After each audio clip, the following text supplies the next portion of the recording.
ఈ యొక్క వాళ్ళ యొక్క మూర్ఖత్వానికి సూర్యాపేట జిల్లా నూతనకల్ మండలం మిర్యాల గ్రామంలో చక్రయ్య గౌడ్ హత్య కేసును పోలీసులు ఛేదించారు. చక్రయ్య గౌడ్ ను కుటుంబీకులే హతమార్చినట్లు నిర్ధారణకు వచ్చారు. హత్యకు సంబంధించి ఉన్న 13 మందిని అరెస్టు చేశారు. మీడియాకు కేసు వివరాలను ఎస్సీ నరసింహ వెల్లడించారు.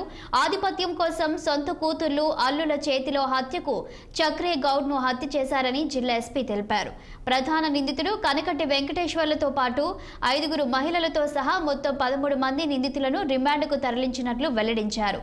నిందితుల నుంచి 2 కార్లు, హత్యకు ఉపయోగించిన 1 కర్ర, 10 సెల్ ఫోన్లు స్వాధీనం చేసుకున్నామని పేర్కొన్నారు. కేసు విచారణకు ఫాస్ట్ ట్రాక్ కోర్టు ఏర్పాటు చేసి త్వరలో శిక్ష పడే విధంగా చూస్తామని జిల్లా ఎస్పీ తెలిపారు. మృతుడు ఎవరైతే నేరస్తుడు ఉన్నాడో ప్రధాన నేరస్తుడు కనకటి వెంకన్న అనేవాడు. ఇంతకుముందు ఇతని మీద చాలా కేసులు ఉండడం జరిగింది. దాదాపుగా చాలా సందర్భంలో బైండ్ ఓవర్ చేయడం జరిగింది. ఇతని మీద రౌడీ షీట్ కూడా ఉంది.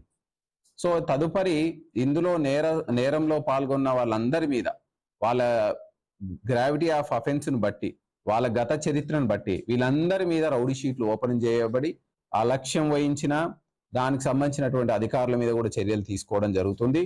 ఈ యొక్క అప్రహెన్షన్ లో ఈ యొక్క నేరస్తులను పట్టుకోవడంలో మంచి చాకచక్యం కనబరిచినటువంటి సిబ్బందికి కూడా రివార్డులు ఇవ్వడం జరుగుతుంది. మృతుడు ఎవరైతే నేరస్తుడు ఉన్నాడో ప్రధాన నేరస్తుడు